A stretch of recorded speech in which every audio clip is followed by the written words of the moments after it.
Hey everybody, Quantum here, and in this video we're going to be taking a look at a very unique Ruby Steel deck. This is probably the most competitive version that I put together to date. As you saw in the opening clip, you can do some cool things with combos, but I did take this into casual matches for 2 games, and I actually beat Emerald Amethyst deck, and then I lost against a Ruby Amethyst.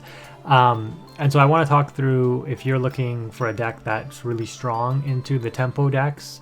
Obviously not so good into control decks, but good into aggro, good into tempo. You can take this to locals, have a lot of fun with it. We'll discuss some of the interactions and combos that you can go for here. So Ruby Steel, Maui actions. Maui Shark, one of the coolest cards, right? Everybody wants to use this thing, seems very powerful, but you really are limited for useful cards to use with it depending on your ink pairing. And Ruby Steel has a lot of really powerful actions in both inks, but they never really worked together, right? I mean, this ink pairing gets closer and closer every set to being viable, but still not there. The goal of this deck, though, is to obviously just lock down the board through actions. Claw back your tempo, take out opponents' high-value targets, recur advantage with Beast Tragic Hero and Maui Shark, and we'll discuss how to do that in just a bit.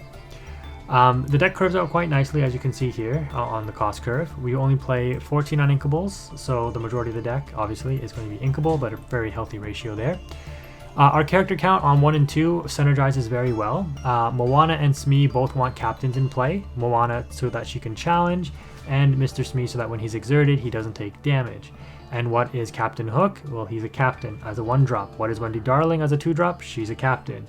So any combination of like Hook and like Wendy Darling with Moana and Mr. Smee synergizes well and turns on all the abilities, right? And then obviously Wendy Darling wanting a pirate in play. All 4 of these cards are pirates. So this is a very strong core for 1 and 2 drops. What I will say is I opted to include 2 Calhoun after my testing. I think I was playing Maui's Fishhook before this, but I just figured like Calhoun synergizes a little bit better since we play the Rhea. I do want more value-oriented characters.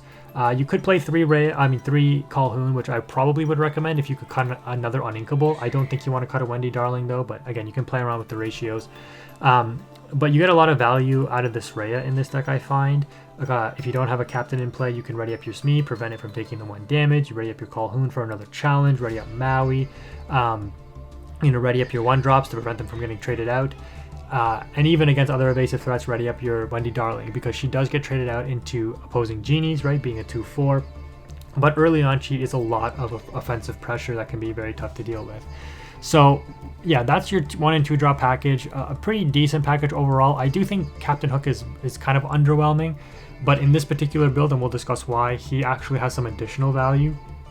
But yeah, your 1-drops are basically 3/2 characters, right? Like as challengers, if you can turn on the Moana, which is really strong, and then your 2-drops here, Mr. Smee, the best 2-drop in the game, when Calhoun being a 2/3, and then Wendy Darling being your aggressive quester. As a tech option, and just to round out the inkable counts, I'm opting for 2 Billy Bones. This card can be unexpected, comes in, and if your opponent has that location in play, they have to be very careful to try not to get your Billy Bones banished, but they have to deal with it because of Quest for 2. So this card can be a nice instant out to like McDuck Manors, which are seemingly coming back a little bit in the meta into Sapphire decks, and if Queen's Castle and or Libraries are being played, it's like an instant out to those as well. You will outrace a library, right, if you're just questing with this versus leaving the library on board, so your opponent should try to answer this if you're going wide in an aggro match. But of course you can challenge out, force banish this card and then take out the location and or critical item like a Lucky Dime if needed. Most part it's going to be ink, but again, it is another pirate, so it synergizes well with the Wendy Darling there. Next up, you've got Pete.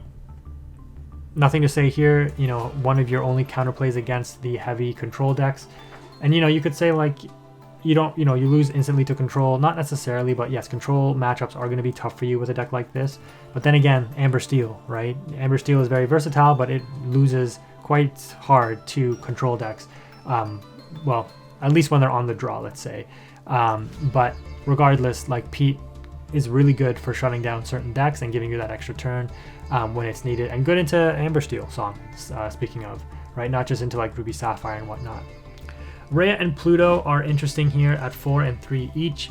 Basically, these are your protection cards, right? Once you've established the 1, 2, and whatever you got on 3 up, The Rhea and the Pluto aim to protect your board. So Pluto protect things like Calhoun, protect the Wendy from being challenged by like a genie. Rhea being able to ready up these things like we've already discussed is very valuable. 3 Maui hero to all. This card is losing some steam in the meta. I don't think you want to cut it to less than 3 though. 2 just seems too random for me. But 3 is a decent spot. The reason why this card's kind of falling out of favor a little bit is because with the Amethyst being so powerful, first of all, this thing doesn't challenge evasive, so it doesn't get around like Genie and things like that. Secondly, Amethyst. Play Fox, play Snake, bounce back my exerted threat. I have nothing exerted. You can't take out anything with your characters, right? But Maui is still good. He still has a lot of very applicable interactions in the meta, and so I think you still want to stick with 3. Beast Tragic Hero, I think, has a decent place in this meta right now. Really only loses out to Medusa. It's, Ice Block Brawl is a thing, but your opponent's likely brawling other targets anyways. By the time you get this Beast Tragic Hero on board, they're kind of needing a more direct answer. So I do think that, it's in a decent spot. That being said though, yeah, it still loses to Medusa. In my Ruby Amethyst match that I lost, my Beast did get Medusa, unfortunately. I probably still would have lost the game anyways, to be honest, but if this thing does get Medusa, it is pretty bad for you. Not only do you lose a key draw engine, but you just spent 5 ink that just got instantly outed and had no value, right? So keep that in mind, but it is one of your only options for a draw engine, and it's inkable, so it's still a very good card. And then the real engine of the whole deck and what you're playing towards is that turn 6 where you can drop the Maui Shark. Hopefully goes uncontested, right? You drop it, now your opponent has to say, oh my goodness, I have to be very mindful of what I'm turning sideways now. Has evasive, deals with the genies, can deal with pretty much anything. You just hope it doesn't get Zeused or taken out some other way like Maldragon or something like that. I mean, if you're playing it on 6, it's not getting Maldragon most likely. But even like Be Prepared and stuff, if you clears your opponent's board too, maybe that's not too bad. The thing I will say, because you're not playing this with like Amber or Amethyst or anything, like once the damage is on this thing, it's likely sticking. So once you go through 1 or 2 challenges with the Maui Shark and lose it, like you have to hope to get another one. But sometimes only 1 or 2 challenges is all you need to win the game, right? Swing that tempo back in your favor, play a brawl, challenge with Maui, get back a brawl, play the brawl again, right? Like that's outing 3 characters, 2 of which are probably readied from the brawl, right? Again, you saw in that interaction, I was able to wipe a whole board. And what's nice is like with the Rhea, right? You challenge with Maui. If you drop Rhea unexpectedly, your opponent's like, oh shoot. Like maybe they think they can quest with like 4 characters and they're like, okay, Maui Shark will only take out 1. And then they probably bring back like a brawl. So then they, brawl another one. I still have 2 characters I can quest with for game next turn.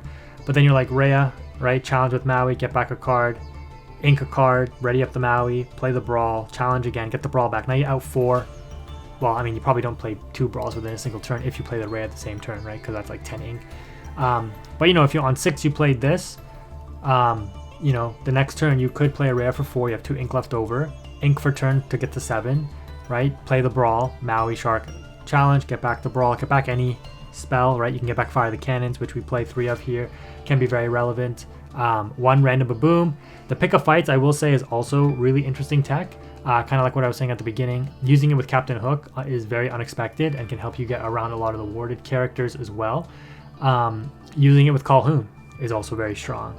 And then, of course, using it with like either Maui's is very good as well. So you can see that Pick a Fight has quite a few applicable ways to be used. Even using it with like the Moana, if you have a captain on board so you can challenge with the Moana is relevant. I mean, basically Wendy Darling. But generally, you want to use it with the Maui. And again, Maui being what he does, right?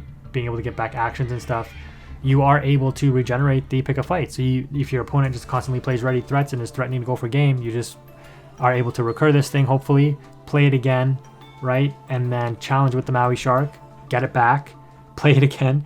So it can kind of like be like a self-fulfilling cycle. Really strong into challenging like 0-1 Merfolk, 0-1 Diablos. What I will say, it didn't come up, but I do know, like, because you're the priority player, if you challenge with the Shark, you get your card back first. Then the Merfolk will make you discard that card, probably. So if you have nothing in your hand, whatever you bring back with the Shark gets discarded with the Merfolk, unfortunately. That's a kind of an unfortunate interaction, but it is what it is. 4 Brawl, 1 Random Smash, again, for the recurability factor. I was trying out the Unfortunate Situation. You could argue that Be King Undisputed is better, but it is uninkable. Most of the time you'll ink this, and what's nice about a card like this is that more so than just into the Amethyst matchups, this does take out a Genie, right? But then so does Brawl for 3 instead of 4. This card will also help you deal with like Bell, right? Mystic, if that's the only card on the opponent's board. It'll help you deal with Emerald decks with like Prince John and Muses, right? If they're just sitting there readied up and not doing anything. So it has a couple of interesting interactions. Again, could be ink most of the time, but sometimes you'll want to bring this back with the Maui Shark. Now, the thing that actually makes this deck viable, in my opinion, is something like a Pirate's Life. Because as you're trying to remove your opponent's threat through challenging, through your actions, they are still probably generating some form of advantage. That's what good decks do, as well as questing and progressing their lore state. You being able to get this online, claw back 2 lore, recur it with a Maui Shark most likely, if you need to, right, depending on the situation, and constantly recycle this. And again, you have a couple of ways to do that. Maui Shark comes down, pick a fight, right? Hopefully you have it in your hand and you're able to throw it into your opponent's rated characters as they try to stall for a way to play around the Maui Shark. So you can really surprise people with that and then just start draining their lore, throw off their game plan, and then you sneak up and hopefully take the win. One Dragonfire as a tech option. I'm also trying this, not sure how great it is, but the thought process is if you see this at the right time with the Maui Shark, if you don't, it's fine, but if you do, you know, your Maui Shark can challenge, doesn't take any damage because of resist or takes very little, and then Rhea readies it up, it challenges again. This will be active for the whole turn, so then, you know, depending on how many, 2 challenges with the Maui Shark means that he takes massively less damage, likely survives for a 3rd if not 4th challenge. That's the thinking behind this, plus it's a draw, right? So you can also recur this card with Maui Shark and draw a card off of it as well, which is kind of nice. And then 1 random strength again for the synergy with Maui, and then 3 be prepared as your failsafe option. So yeah, that's how I opted to build this deck. Let me know what you think in the comment section below if you've made it this far. Again, just an interesting deck. What would you change? What would you add or remove? Let me know. If there are more powerful actions that you would want to play, yeah, let me know in the comment section below. Thank you again for watching though, guys. Quantum is out.